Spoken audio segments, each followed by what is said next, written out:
Hello दोस्तों, मेरा नाम है सीए तेजस विठलानी।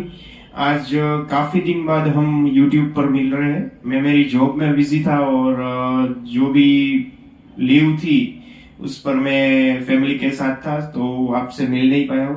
पहले तो बहुत सारी बधाइयाँ, बहुत सारा कॉन्ग्रेचुलेशंस। और आपकी मेहनत सफल हुई है। जो लोग पास हो गए उसको मैनी मैनी कॉन्ग्रेचुलेशंस।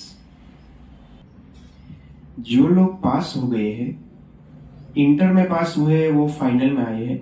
फाइनल में अच्छे से मेहनत कीजिए और सीए बन जाइए। आपका ये लास्ट स्टेज है। किसी भी तरह के बहकावे में ना आए और अच्छे से पढ़ाई करें और सीए बन जाए। जो लोग मेंबर बन चुके हैं, जी हाँ, जो लोग फाइनल एग्जाम क्रैक कर चुके हैं, उसको मैं ये कहना चाहता हूँ कि आप लोग कैंपस जरूर अटेंड करिएगा, क्योंकि कैंपस में ऐसे ऐसे चांसेस होते हैं जो आपको जिंदगी में एक बार ही मिलते हैं। आपको जो भी फील्ड पसंद हो उसमें जाइए, आप अच्छे से इंटरव्यू दीजिए और पैसों की चिंता इनिशियली मत कीजिए, क्योंकि आपको कोई भी फील्ड में एक्सपीरियंस होगा, उसके बाद बहुत सारा पैसा मिलेगा।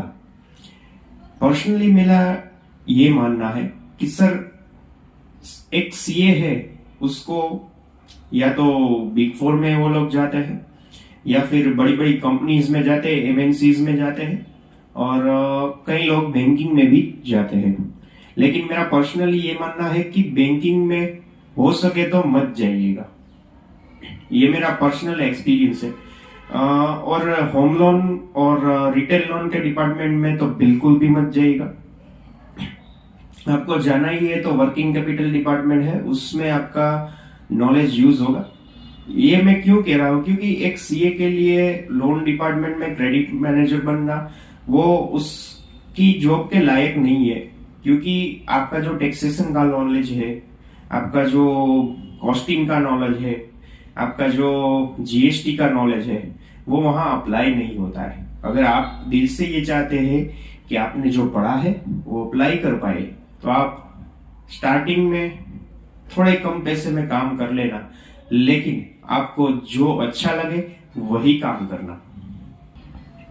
थोड़े दिन बाद आईसीएआई की वेबसाइट पर एक अनाउंसमेंट आएगा, जो कि आपका जो कैंपस होता है उसके रिगार्डिंग होगा।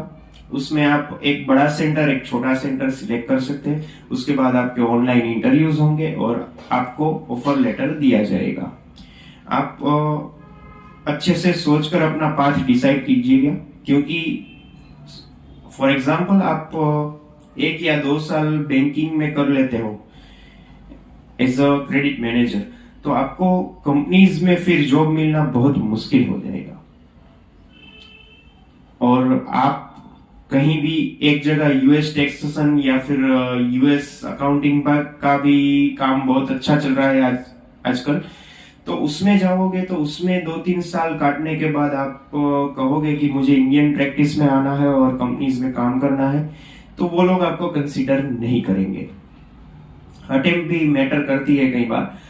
कुछ कंपनियां ऐसी है जो अटेम्प्ट काउंट करती है, लेकिन जो रैंकर्स है और जिनको पहली अटेम्प्ट में हो गया है, वो तो बहुत ही ज्यादा इसमें पॉजिटिव ले सकते हैं, क्योंकि कहीं ना कहीं तो फिल्टर लगाना ही पड़ेगा। लेकिन आपके पास डिग्री है, ये बहुत अच्छी डिग्री है, और आप जिंदगी भर इस डिग्री के मजे ले सकते हो, क्योंकि आपने 5 साल अपने दे दिए हैं इस डिग्री को। 5 साल, 6 साल, कई लोगों ने 7 साल, 8 साल भी दे दिया है। अभी आप अच्छे से मजे से एंजॉय कीजिए। जब तक कैंपस की प्रोसेस होती है तब तक आप जो मन चाहे कीजिए, और जॉब में लगने की कोई जल्दबाजी मत कीजिए सर, मैं ये बोल रहा हूं। 2 महीने आप कुछ नहीं करोगे, कुछ फर्क नहीं पड़ेगा सर, लेकिन कैंपस में से जो मिलेगा वो बेस्ट मिलेगा। ये मेरा भी एक्सपीरियंस है, और कहीं चार्टर्ड अकाउंटेंट्स का एक्सपीरियंस भी है कि जो कैंपस में उसको मौका मिलता है, कैंपस में जो ऑफर्स आती है वो बेस्ट होती है। और स्टार्टिंग में आपको लगेगा कि थोड़ा पैसा कम है, लेकिन जब जब आप किसी दूसरी कंपनी में अप्लाई करोगे, आपके 1-2 साल के एक्सपीरियंस के बाद तो आपको बहुत अच्छा पैसा भी मिलेगा और उसकी सुविधाएं भी कई गुना और ज्यादा अच्छी होगी।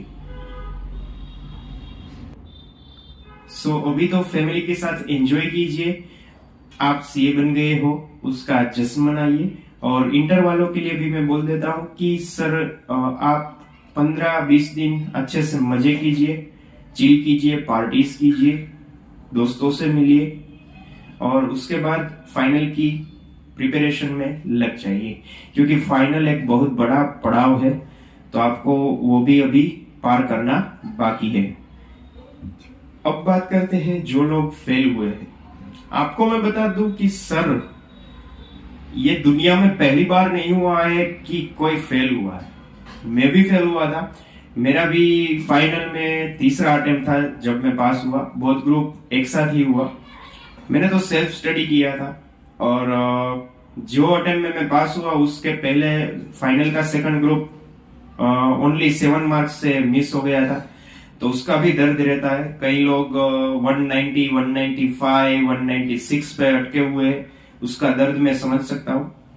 पर सर आपको 190 मार्क्स आए हैं, आपको 200 लेने थे, आपको 190 मार्क्स आए हैं, तो आपके ये लक है। लेकिन आपके 150 मार्क्स आए हैं, 160 आए हैं और आप ये बोल रहे हैं कि सर मैंने तो बढ़िया पढ़ाई की थी, मैंने तो अच्छे से प्रिपरेशन की थी, लेकिन मेरा नसीब ही खराब है। You are wrong my brother, you are totally wrong. Because ICAI का जो मार्किंग सिस्टम है वो बहुत बढ़िया है। 190 आए हैं, 195 आए हैं, स्टेप वाइज मार्किंग भी देते हैं। 195 आए हैं तो आपका लक हो सकता है कि सर हम 5-10 मार्क्स से मिस हो गए, लेकिन आपको 150, 160 आ रहे हैं और आप कह रहे हैं कि हमारा लक ही खराब है। तो ऐसा नहीं है, कहीं ना कहीं आप गलती कर रहे हो, आपको कंसेप्ट समझ में नहीं आ रहा। दूसरी बात, आपकी जो प्रिपरेशन थी उसमें कुछ कमियां हैं, या फिर आप एग्जाम देने गए तब आप कुछ भूल गए थे, आप घबरा गए थे, आप कुछ आता था फिर भी लिख नहीं पाए हैं। ऐसी कई समस्याएं होती है, तो उसको ढूंढे और उसको सुधार करें तो आप डेफिनेटली पास हो जाएंगे।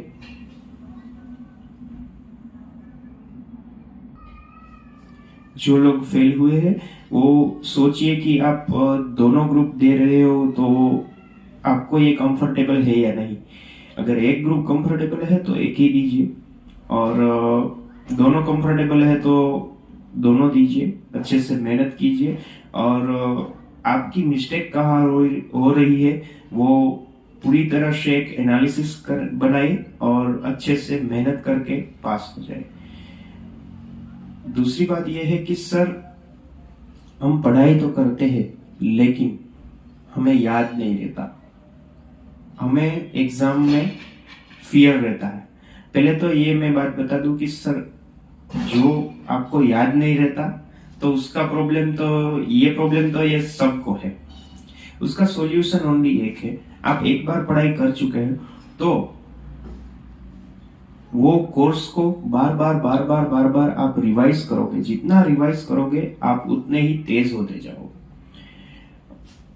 सीए फाइनल के लिए स्पेशली मैंने वीडियो भी बनाया है, मेरी यूट्यूब चैनल पर डाला हुआ भी है कि कौन से सब्जेक्ट में किस किस फैकल्टी के जो रिवीजन लेक्चर है वो मोस्ट कॉम्प्रिहेंसिव है, कम समय में मैक्सिमम आपको फायदा देंगे और आपका जो वो रिवीजन का काम है वो आसान करेंगे। उसके मैंने जो सजेशंस है वो वीडियो में दिए हैं कि कौन सी फैकल्टी के आप रिवीजन लेक्चर देख सकते हो, और क्लासेस भी लेने हैं तो तकरीबन वही सब फैकल्टी के आप क्लासेस भी ले सकते हो। बहुत अच्छा पढ़ाते हैं सभी सीए फाइनल के फैकल्टीज बहुत अच्छे हैं, लेकिन मेरी तरफ से जो मुझे बहुत बढ़िया लगे और मेरे जो सक्सेस में जिनका हाथ है उनका नाम मैंने वहां लिया है और आप उसका यूज कर सकते हो, जिसमें रिवीजन लेक्चर्स और कुछ टॉपिक आपको समझ में ना आए तो उसके भी वीडियोस वहां पे यूट्यूब पे आपको मिल जाएंगे। और बार बार रिवाइज करते रहिए, प्रैक्टिस करते रहिए। और आपको एक बार कोर्स हो जाए तो रुकना नहीं है, झुकना नहीं है, आगे बढ़ते रहना है। एक बार, दो बार, तीन बार, चार बार, पांच बार, छह बार, सात बार, आठ बार रिवीजन हो जाए तो उसमें कुछ गलत नहीं है, क्योंकि आप जितना रिवाइज करोगे आपको उतना ही वो चीज में एक्सपर्टाइज आता जाएगा। और जब आप एग्जाम देने बैठोगे तो तब आपके कानों में रिवीजन की आवाज गूंजेगी कि सर ने ये बोला था कि इस सेक्शन में ऐसा लिखा हुआ है तो ये होगा। समझ रहे हो आप? तो ये एक सॉल्यूशन है पढ़ने वालों के लिए।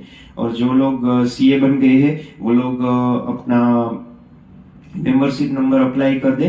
जब भी आपको एसएसपी पोर्टल पर ऑप्शन दिखाई दे तो आप वहां से फॉर्म भर सकते हो। शायद 102 नंबर का कुछ फॉर्म है। और उससे पहले एसएसपी पोर्टल जो हमारा है उस पर आपका कोई फोटो अपडेट नहीं है, सिग्नेचर अपडेट नहीं है, या फिर आपने बीकॉम या एमकॉम किया हुआ है तो उसके कोर्स की डिटेल्स अपडेट नहीं है, तो जल्दी से वो अपडेट कर दे, क्योंकि जब मेंबरशिप फॉर्म आप फिलअप करोगे तो उसमें सारी डिटेल्स चाहिए होगी। तो ये सब अपडेशन का काम कर लीजिए। उसके बाद आपका कैंपस आएगा, उसके बाद आपका प्लेसमेंट होगा और जिंदगी शानदार होगी सर। अच्छे से काम करिए और सीए प्रोफेशन का जो नाम है वो और आसमान की ऊंचाइयों तक जाता रहे, ऐसी हमारी मनोकामना है। All the very best. और जो लोग पास नहीं हुए हैं आपके आगे सीए लगा कर रहेंगे हम। और आपको कोई भी कहाँ से रिवाइज करना है, कैसे करना है, और सेल्फ स्टडी करते हुए बच्चों को भी कोई दिक्कत हो तो आप कमेंट कर सकते हैं। मैं पूरी ट्राई करूंगा कि मैं आपका 1 to 1 आंसर कर सकूं। और मैंने एक बार कहा भी था कि आपके लिए रिवीजन लेक्चर लाऊंगा लो और ऑडिट के लिए, लेकिन मेरे पास कोई टेक्नोलॉजी नहीं है, मेरे पास जो स्क्रीन वगैरह है वो नहीं है, और मैंने अभी मेरी बुक भी बनाई नहीं है। मेरे पास नोट्स है लेकिन वो पुराने हैं, मेरे हाथ से लिखे हुए, तो उसमें भी अमेंडमेंट करना पड़ेगा या फिर अच्छे से पीडीएफ बुक दूसरी बनानी पड़ेगी, तो उसमें वक्त लगता है। तो मैं आपको ऐसा तो नहीं बोलूंगा कि मैं 100% ये कर ही दूंगा, लेकिन ट्राई करूंगा आपको एक बुक तैयार करके दूं, वो भी फ्री में, कुछ ऐसा नहीं है। तो रिवीजन लेक्चर डालने की मैं कोशिश करूंगा जिसमें हम सेक्शंस वगैरह रिवाइज करेंगे और आपकी हो सके उतनी मदद करेंगे। बाकी आप जो मैंने बताया है वो फैकल्टीज के रिवीजन लेक्चर जो मुझे बेस्ट लगते हैं वो मैंने बताया है, तो आप उसको भी फॉलो कर सकते हैं। ओके दोस्तों, तो all the best, thank you so much, bye bye.